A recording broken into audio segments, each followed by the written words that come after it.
খাদ্য শৃঙ্খল বা ফুড চেন, সবার আগে ডেফিনেশনে আসি।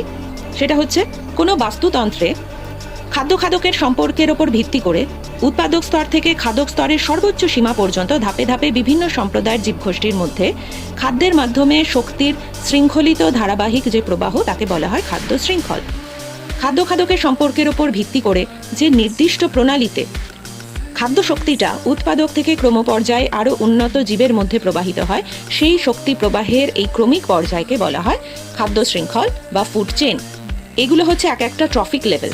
উৎপাদক, প্রাথমিক খাদক, গৌণ খাদক, প্রগৌণ খাদক, এগুলো হচ্ছে ডিফারেন্ট ট্রফিক লেভেলস। এই একটা ট্রফিক লেভেল থেকে আরেকটা ট্রফিক লেভেলে এনার্জি ট্রান্সফার হয় থ্রু ফুড।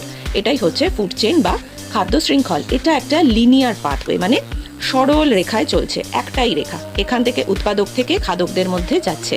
এটা হচ্ছে খাদ্য শৃঙ্খল। বায়োলজির কোনো কিছুই কিন্তু উদাহরণ ছাড়া কমপ্লিট হয় না। তাহলে এখন আমরা একটু উদাহরণ জানবো। প্রথমেই একটা ইকোসিস্টেমের কথা বা বাস্তুতন্ত্রের কথা ভাবতে হবে। প্রথমে ইকোসিস্টেম হিসেবে আমরা ভাবতে পারি একটা পুকুর। তাহলে একটা পুকুরে আমরা কীরকম ফুড চেন বা খাদ্য শৃঙ্খল দেখতে পাবো।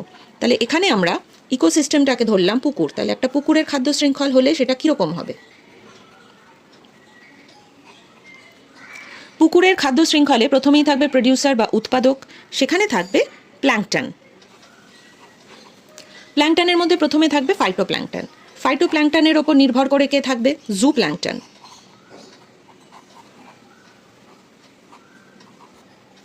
আচ্ছা, জু প্ল্যাঙ্কটনকে খেয়ে কে বেঁচে থাকবে পুকুরে? যত রকমের ছোট মাছ আছে তারা।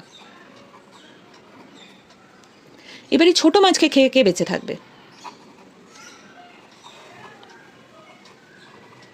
বড় মাছ। তাহলে এই হয়ে গেল একটা পুকুরের খাদ্য শৃঙ্খল।